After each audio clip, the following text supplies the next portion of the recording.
aja kan, saya nggak tahu. Pak Prabowo sendiri misalnya. Secara syar'i itu tidak ada soal. Tidak salah secara hukum maupun syariah. Ini lagi. Emangnya apa sih yang salah dengan bantuan sapi kurban presiden tuh apa gitu? Kan ada dari SBY, Jokowi, terus kenapa tiba-tiba pas Prabowo tiba-tiba jadi rame? Katanya dibeli dari peternak lokal, diperuntukkan buat rakyat Indonesia. Jadi oh udahlah gitu, nggak usah apa-apa tuh politis gitu. Orang pemerintah cuma pengen menyenangkan rakyatnya aja kok, percaya. Oke ya, cukup ya, itu aja, makasih. Itu kan yang pengen dan selalu didengar seolah-olah benar dan baik itu sama, dan memang seringkali dipaksa sama gitu. Setiap kali kita mau uji kebenaran politik, maka tanggapan yang muncul adalah kebaikan. Misalnya nih, masa nggak boleh sih presiden kurban? Toh rakyat yang seneng gitu, mereka yang mau gitu. Nggak ada tuh rakyat mikirin soal kebijakan, prioritas anggaran. Justru, nah di sini persoalan utamanya muncul. Ketika anggaran tidak bisa lagi kita persoalkan hanya karena dianggap tidak suka lihat rakyat, atau hanya karena dulu sudah ada terus ya sekarang boleh gitu. Nah perhatikan coba baik-baik. Setiap rupiah yang dipakai negara itu sebenarnya selalu berarti ada kemungkinan lain yang tidak dipilih. Karena APBN kita sebenarnya selalu bekerja dalam kondisi kelangkaan, terbatas. Jadinya bukan sekedar boleh atau tidak, bukan. Tapi mengapa sebuah pilihan itu dipilih?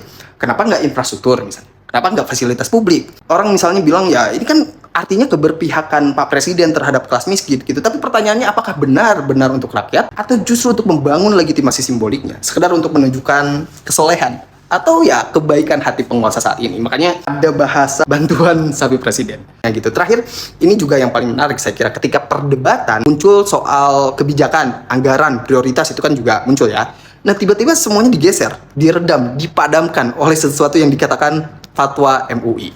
Katanya ya nggak ada masalah secara syariat. Nah di sini publik jadi tiba-tiba bicara soal agama gitu, soal halal dan haram. Publik benar-benar dipaksa atau dibawa pada perdebatan soleh dan tidaknya presiden kita yang kurban dengan nominal 100 miliar. Bukan nggak boleh.